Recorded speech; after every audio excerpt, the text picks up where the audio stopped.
Welcome to this episode of our property investing channel. This is your host, I'm Sahad, and today we're going to be talking about land tax. To explore this topic, I have invited Sonia Dhillon, who is the founder of Smart Business Advisor Australia.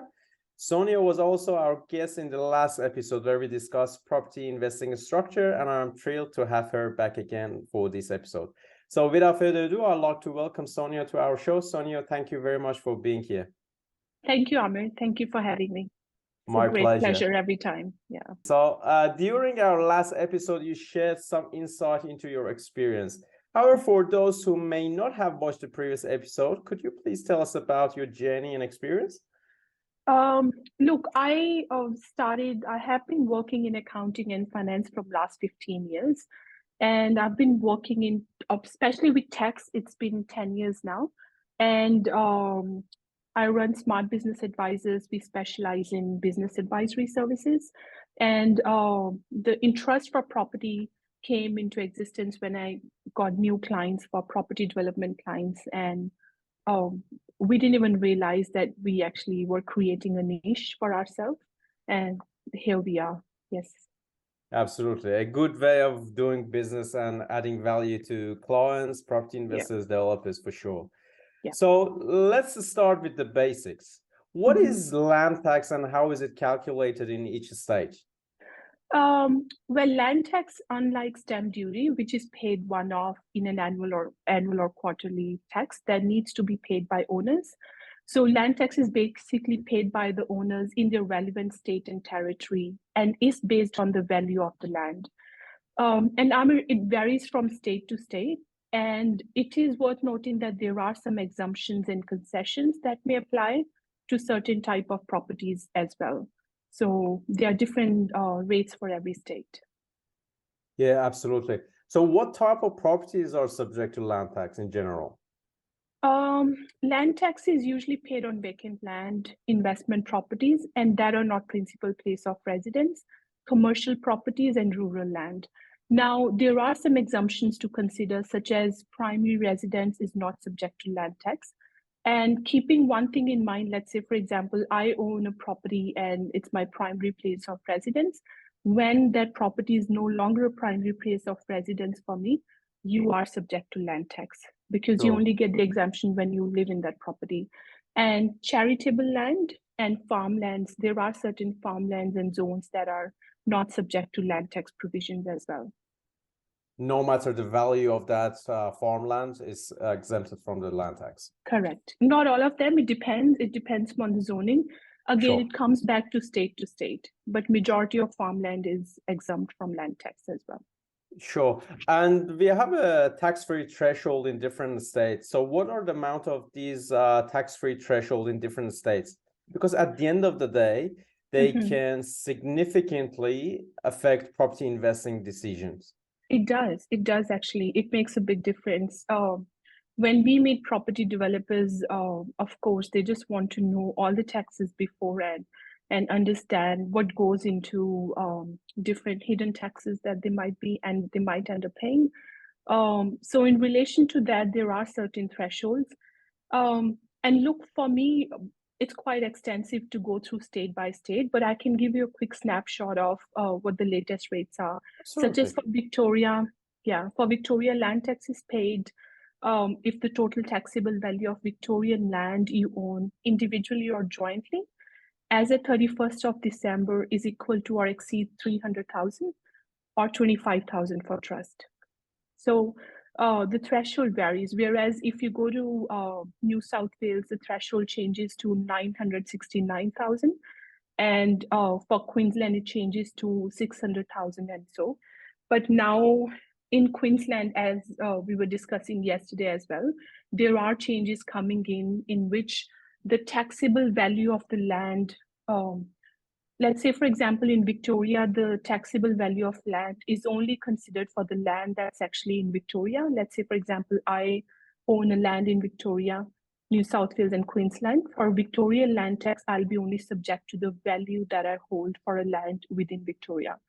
But the rules that are coming up for Queensland from 1st of July 2023, they are actually going to look into the total value of land that you own throughout Australia.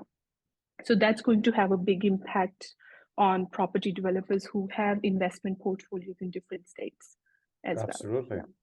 So basically, Queensland government decided to take advantage of the situation whereby people invest in Queensland because of its interesting rate of return, and they're trying to get more profit out of investors. However, it has made a big impact on decision making of many investors, and right now many investors consider Queensland as not a ideal destination for investment because of that land tax issue. But there are lots of objections around that government's decision, because at the end of the day, if you want to charge property investors too high, they won't come to Queensland. And at the end of the day, it's just a lose-lose for everyone. Yeah, but one thing that needs to be considered here, that investors should not be confused the rate. So the rate remains the same. The land tax rate remains the same. It's only the value that they are going to take. Yes, it will make a big impact as well. But if it's as you know already, if it's structured properly and if it's formed in such a way that there are ways actually, I won't say that you won't have to pay land tax, but you can actually pay land tax on in a properly structured way, and you can save lots of land tax like this. But yes, Queensland is definitely getting burnt. Yeah. A fantastic point that you mentioned, and that was on my list to basically ask the question. So what is the impact of choosing an investment structure on the land tax? Look, if wrong investment structure is chosen without any due diligence, you might end up paying a lot in land tax. Also, there are various ways and structures that can help you understand your land tax obligations beforehand. And this gives property investors some clear indication on managing the cash flow projection, such as going into a, let's say, for example, if you look at Victorian land tax legislation, there is so the threshold is 300,000, but whereas for trust it's only 25,000. So if we recommend, just if someone blindly says open a trust and do the investment in the trust, so you have to be very mindful of what kind of structure you are going with. And so I think it's best to every state land tax, the way every state land tax rates and thresholds are different. The same way it depends upon what state you are investing in, what state you're going to dive into for your property development project. Then you structure it in that way, not just a one structure fit all states will work for you. So you have to go through the different structures, understand how much is your value that you hold of the property, of the land, and then decide which structure you want to go with. So it's quite important. Absolutely. And we cannot make that decision in isolation. Many people decide their investing decision based on, for instance, tax reduction only. And that is not an ideal way of doing an investment, because at the end of the day, you need to consider a few things. If you are using to use a trust, you have to consider asset protection, distribution of profit, and also reduction in tax, or the cost implication, or the total implication of using a trust. So we really need to look at the full picture of an investment decision and engage a professional to help us in that process.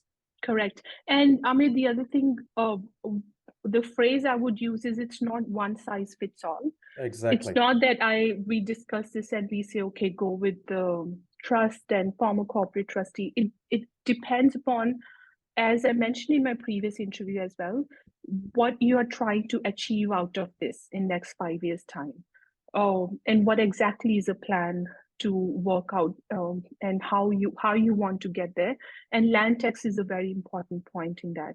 But from just land tax perspective, and sometimes you see the cost and the benefits associated. Sometimes we might say, okay, you are paying more land tax, but you are, as you mentioned, you are protecting your assets, you are protecting yourself and your family assets. So there are different reasons that everyone decides to which way they want to go, and go with the best possible way for them for the investment journey. Absolutely.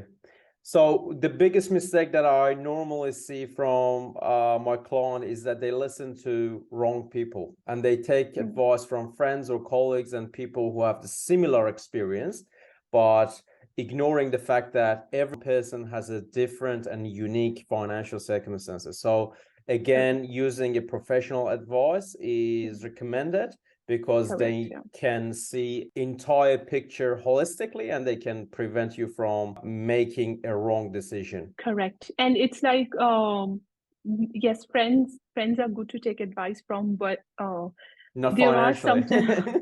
there are some clients who come to us, oh, my friend said that you can claim 100% depreciation, 100% of your car. So I would recommend yes, but you need to go and see an expert. You need to actually sit down, explain. And the other thing that we always recommend our clients, when you go with an expert such as yourself, or for property investments, your lawyer, for that matter, your doctor and accountants, just stick to one person. If you if you think that you want to go to someone for one service and then you want to go to another specialist, you are confusing yourself and you're actually confusing the specialist who doesn't understand your clear picture. Absolutely. So it's better to stick to the one group and get the full benefits. Absolutely makes sense, because these issues are very complex and not all accountants or property advisors or financial advisors are thinking in the same way. And we always need to consider the whole picture before making a decision and engaging different experts in our decision-making process. So we talked about tax implication, but what are some strategies that investors can use to minimize their land tax? There are some strategies you can use, such as consider investing in multiple properties with the different considering the exemptions as well.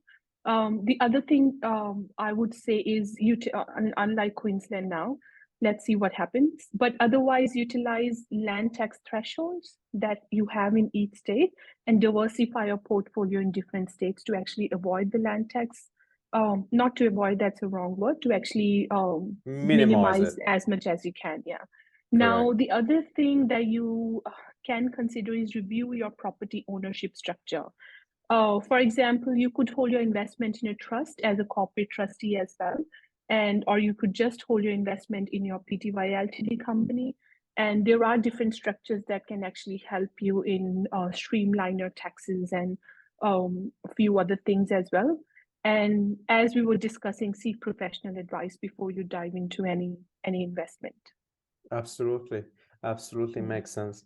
So far we have talked about different types of tax, CGT, we talked about land tax, we talked about negative gearing and offsetting our losses against our income. And I think it's the time to just talk a little bit about GST as well. So what is GST, and at what point do property investors need to pay GST? Yeah, so one of the latest legislation about GSTs that I want to emphasize on today is GST, as we all know, is goods and services tax, and property investors need to pay GST in scenarios such as sale of new residential premises, which are not commercial residential premises. You have to pay GST on that. Now, sale of potential residential land that is included in your property subdivision plan does not contain any building for commercial purpose. So anything that is considered a new residential plan or new residential property that you're selling, you are subject to GST for that. I think we highlighted this point in last time when we discussed was as well. In case, let's say, if there's a motel and there are some improvements done and then they're selling them as property residential units, then you are subject to GST in that case as well. Now, as per new GST withholding rules, if there is a sale of new residential premises, as we discussed, it is subject to GST payable. Now, please be mindful that even if the transaction is one-off, as sometimes you think that as a residential premises is new to GST, when making a sale of property, you are subject to pay 10% of the sale proceeds. There are some clients who come to us who question that, oh, well, I have a big block of land we are selling the backyard, we are anything, because goods and services tax is anything that is with the intention of making profit, anything with the intention of running an enterprise that is subject to GST. In even that scenario falls onto the residential premises, residential properties as well for GST. Now, some GST issues to consider when you are looking into property transactions, that as we were discussing already, I would like to highlight some of the issues that we face when we get property investors come to us, but it's too late for them. And they don't consider GST when they start the project, but then they have to, the lawyers usually convince us, hold the 10% of GST and then pay to ATO on your behalf. Now, if the contract is not written correctly, that can burn you back. So sometimes we have seen property investors not paying attention to GST clause to check whether whether sale price is GST inclusive or plus GST. So that's a very small clause. That's a big difference. Yes, it makes a big difference. And this can be a very costly affair. So I would suggest, again, getting in touch with your lawyer to avoid any expensive surprises in the end. We have seen those kind of contracts. And unfortunately, that's too late for anyone to ignore that part. Absolutely. Now the other thing is property developers to be aware of input tax credit claims on GST purchases for a project. Now, if property developer builds new residential premises to sell and claim GST credits on cost incurred in building them, should be aware that if before selling those residential premises, if they are leased out, in that case, GST adjustment needs to be made. So that's a very important point as well. So let's say, for example, you buy a property and you build a property. When you're building the residential property, you are claiming the GST credits. So when you claim the GST credits and then you sell the property, you actually pay the GST as well on the sale. So purchase on GST and sale. But before you sell that property, if you lease it out to someone and then sell it off, then you'll have to make the adjustments for the credits, and that can be a costly affair as well. Yeah, we have seen the adjustments being made wherein it was too late for them to actually, because the property was already leased out and they were like, oh, this is a new property and we are selling it off. We're like, no, you have leased it out to someone. It doesn't come into that clause of claiming the credits for GST. Yeah. Again, make a big difference. Yeah, it does. And as I was giving the example on the last point I want to mention is privately held properties. When you think you want to subdivide, develop, and sell them off, even if backyard is subdivided and sold off only as one-off transaction, can also be subject to GST when selling that new residential premises. For example, you bought a big block of land and decided to subdivide and sell half of that by building a new residential premises, it can be subject to GST. Now, some of our client comes and says it is an isolated transaction, it's one-off transaction. Again, before you get into any such transaction, just consult with your experts and see what is the best way moving forward, and considering the cost that's there at the end that you have to pay. Yeah, absolutely. So GST is very interesting as well. All these critical points that you just highlighted indicates the importance of getting the right advice from the right person. Correct. Because it makes a very, very big difference on investors' pocket at the end of the day, and it can save tens of thousands of dollars, if not hundreds of thousands. It does, yeah. It is really important to get the right advice at the right time, not after you do everything and you make a mistake and then go to an expert for getting that advice. So fantastic information that you shared with us today, Sonia. I really appreciate it, and thank you very much for being here today. So for the last question, how can people find you? Well, we have our page, our website, smartbusinessadvisors.com.au. That's where they can find us. They can find me through your LinkedIn connections, and we have our social media pages as well. And yeah, they can contact us from, we are everywhere. You're everywhere. You're absolutely everywhere. Thank you again for being here today. We really Thank you, Amir. appreciate you sharing your knowledge and experience with us. Thank you so much. So if you have liked what you have heard today, please like our channel and leave us a comment. And on that note, this episode is a wrap. We'll see you guys again very soon. Bye for now. Thank you. Bye.